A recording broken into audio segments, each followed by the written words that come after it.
ils ont des façons de se comporter, une manière de vivre, de parler. Ils ont un way of life. Observez-les bien. Of life, qui n'ont rien à voir avec la majorité, avec la vie du peuple, de la majorité de la population, qui est la victime de leur système. Donc, il est important de connaître ça. Il y a l'histoire de l'endocolonat. Il y a ses coutumes, ses religions, ses manières de faire, ses usages qui consacrent une hiérarchie dans l'endocolonat, avec les figures totémiques, exemple famille endocoloniale, les figures totémiques, n'est-ce pas, qui ont des enfants, qui ont de la descendance, une généalogie de la descendance. On voit ça part de père en fils, de génération en général. Maintenant, il y a ce qu'on appelle l'endocolonat de la périphérie. La périphérie, ces gens qui ne sont sans nom, parlons comme ça, sans fortune, mais qu'on copte pour jouer des sales rôles. Les artistes sont dans ça. Les footballeurs sont dans ça. Vous pouvez partir de nulle part, vous êtes un footballeur, mais on vous copte dans l'endocolonat pour remplir une mission précise, manipuler la foule. Manipuler la foule, transmettre les codes ésotériques de l'endocolonat au sein de la population pour consolider un système d'esclavage. Arafat a souffert de ça en Côte d'Ivoire, je ne vais pas dire plus. On connaît sa relation avec Bakayoko, père à son âme, mais il faut dire les vérités. C'est pas au Cameroun, c'est plein. C'est genre de parrainage. Vous voyez un enfant. C'est genre d'artiste. Par exemple, il y a des villas habitées par les jeunes, vous les voyez là, ils ne font rien, mais ils ont de l'argent, ils ont des voitures et tout et tout. Quel est leur travail? C'est de servir de cobayes mystico-sexuels, par exemple, à des élites supérieures du pays. Vous voyez ça? Mais historiquement, ils ne sont pas de ce milieu. Mais on les a cooptés à la périphérie. Mais à partir de... On déploie le pouvoir de l'endocolonat sur la société parce qu'eux aussi vont aller recruter. Et ils vont servir de modèle. On va généraliser la débauche, qui est un moyen d'affaiblir le peuple et de le soumettre. Vous voyez ça? Allez à l'école, vous allez voir. Allez dans les universités. Je parlais à vous l'autre jour. Les universités aujourd'hui, il y a des systèmes de parrainage extrêmement violents. Très, très violents. Dans nos universités. La semaine dernière, on dénonçait le culte du diplôme. Mais on a oublié cette partie. Il fait qu'à l'université, pour avoir un doctorat, par exemple, un diplôme, vous devez être parrainé. Et le parrainage a des codes terribles. Ça passe par aller faire le boy chez le parrain, le professeur parrain, ou bien devenir son cobaye mystico-sexuel, tout ça. Alors, vous voyez, un gars au Kachavou, il est pauvre, il n'est pas de ce milieu, mais quand il entre à l'université, par exemple, il a son doctorat, vous ne le reconnaissez plus. Il a été coopté. Bien qu'il ne soit pas de cette lignée historiquement mais il est déjà coopté, vous n'avez plus rien de commun. C'est-à-dire, vous n'allez plus le reconnaître. C'est comme ça, l'endocolonat. C'est profond, Jocelyn Goss. C'est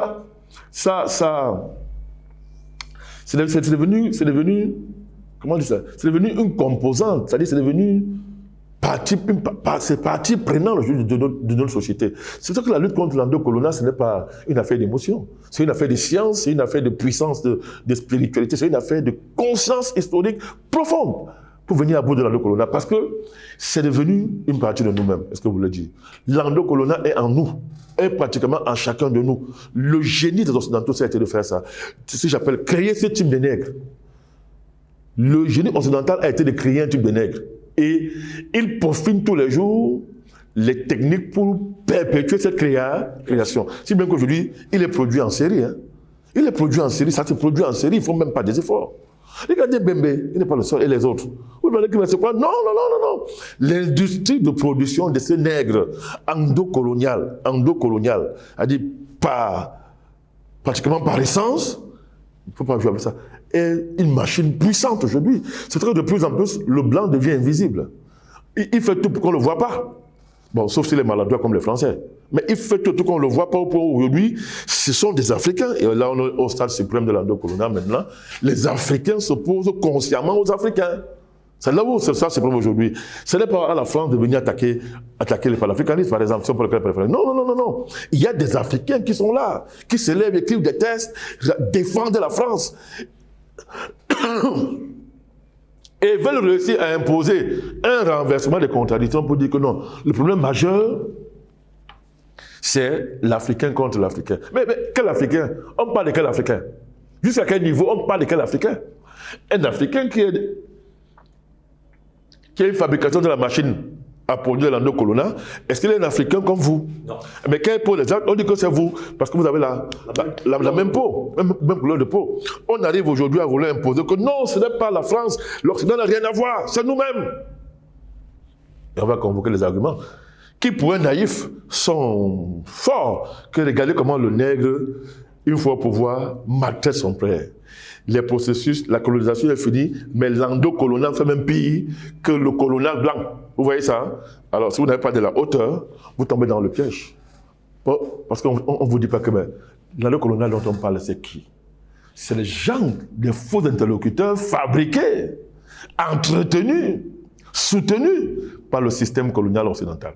Soutenus par le système impérial, on ne vous le dit pas. On fait comme si ils étaient une bonne partie de l'Afrique s'est levée comme ça un matin et a commencé à haïr le frère. Et au-delà de la haine du frère, a mis en place un système pour détruire son frère. On refuse de... Je ne veux pas dédouaner les Africains qui se comportent de façon contre-historique, hein, mais je dis, on ne peut pas traverser la vérité. On ne peut pas nier la fabrication historique de la classe de l'endocolonial, la classe endocoloniale. On ne peut pas nier ça, c'est un fait. Je viens vous le démontrer, c'est un fait.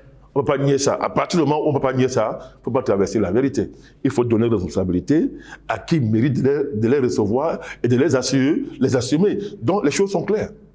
Donc c'est ça. Voilà pourquoi vous avez raison de dire que non, c'est un très grand danger. Ce n'est pas les mots. Vous voyez comment Alassane Ouattara est dangereux pour l'Afrique.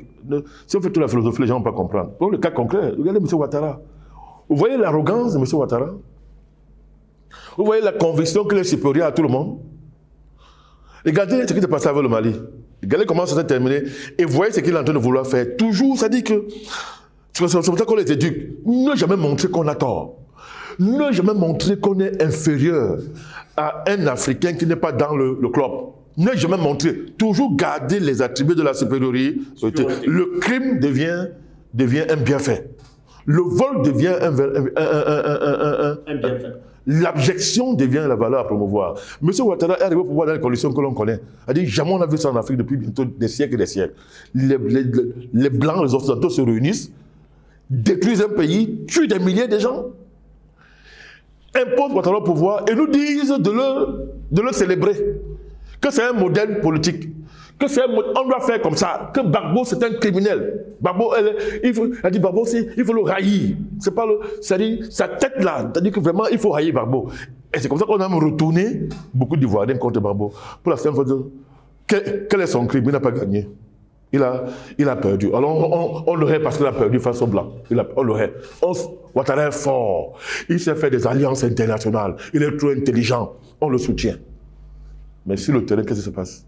On arrache les terres des Ivoiriens, on donne ça à des non-Ivoiriens pour les besoins de la cause. Pendant que les Occidentaux pillent, arrachent les bonnes terres, prennent tout Abidjan, prennent la Côte d'Ivoire, pillent ses richesses, on crée une contradiction grave pour que demain, il y ait le génocide pour empêcher qu'on renverse le système-là. Alors on donne des terres qui appartiennent aux Ivoiriens à d'autres Africains, n'est-ce pas, des pays limitrophes, qui eux pensent que non, c'est bien, parce que le frère là, ils ne connaissent pas ce qui se prépare.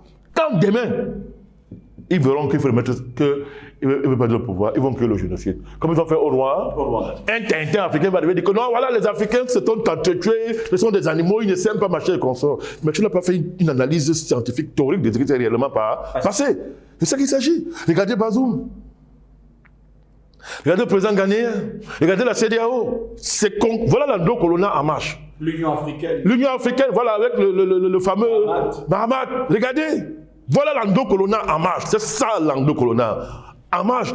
Allez dans les religions. Des gens sont là, ils répètent des choses, ils veulent faire aucun travail sérieux. Ils répètent des choses qui n'ont même pas de sens parce qu'ils sont dans des intérêts, à donner de l'argent. On peut voyager en Europe, on s'installe aux États-Unis, en France, partout, on gagne de l'argent, on a un statut, on est dans les réseaux transnationaux de la religion, on gagne de l'argent. Pour d'autres, on va à la Mecque facilement, on est dans des réseaux, tous ces multiples réseaux qui donnent de l'argent, mais on ne remet pas en cause. Il n'y a pas un travail de réflexion pour remettre en cause, n'est-ce pas, les concepts religieux qui sont là. Vous comprenez? Ça, c'est l'endocolonat religieux. Vous voyez ça? Donc, partout, vous allez en sport, vous voyez ça. Vous voyez qu'un pays comme le Cameroun, par exemple, n'a pas de championnat national. Mais il a une équipe nationale qui est forte, par miracle. Dès qu'il y a un match, on prend le taxi, on met partout en Europe, on ramasse les joueurs internationaux, ils viennent jouer. Donc ça finit, et chacun va dans son club. Le championnat local n'existe pas. Ça, c'est l'Ando-Colonna, qu'est-ce que vous croyez? Et à partir de là, on vous déstabilise en un temps record, comme un jeu. Parce qu'on fabrique des types de monstres, de faux héros, qui à un moment donné, deviennent un problème pour la société qui les a générés. Ah oui, et souvent, ce n'est pas de leur faute, parce que vous créez un monstre, c'est défend, hein, parce qu'il n'a pas demandé à naître. Vous avez mis en place un système sociétal qui produit ce type d'individus. Regardez en musique. Pareil en musique. C'est un gosse. Partout, vous allez voir ça. En musique, dans les métiers, même où les gens, c'est profond, dans les métiers, les gens dénaturent les savoir-faire multimillénaires, hérités de nos lointains ancêtres et tout. On dénature ça, parce qu'on est au service des Blancs. Regardez le trafic qu'il y a autour de Macron dans l'histoire de nous remettre nos objets volés, culturels volés. Vous regardez ça? Vous voyez ça? La Chine Bembe, les Felmin ça, vente ça. Mais quels sont ces gens? Qu'est-ce qu'il y a derrière? Un trafic ignoble. Et le président du Bénin peut décréter même férié pour accueillir un objet qui vient. Les femmes dansent avec les pannes. Mais le trafic qu'il y a derrière, c'est terrible. C'est terrible. On se moque de vous. Terrible. Mais pourquoi? Parce que vous voyez très bien qu'on a infiltré les familles d'artisans, les familles de forgerons, les familles qui étaient consacrées à des métiers sacrés et qui ont développé des savoir-faire extraordinaires. On a infiltré ça. Tout ça, on veut détruire ça juste. Même ce qui en reste aujourd'hui. Les griots, comment on dénature les griots? Les majors de musique dans le monde récupèrent les griots. On les dénature. On tue ça. C'est l'Ando-Colonna. Et pas seulement vrai en politique, non. C'est global, c'est holistique, c'est une démarche holistique pour détruire le continent africain. Pour détruire, déraciner les peuples. Parce que le but à terme, pour bien comprendre l'aboutissement ultime de l'Ando-Colonna, n'oubliez pas le projet mondialiste à la fin. La destruction de l'espèce humaine, telle que vous et moi nous l'avons connue historiquement.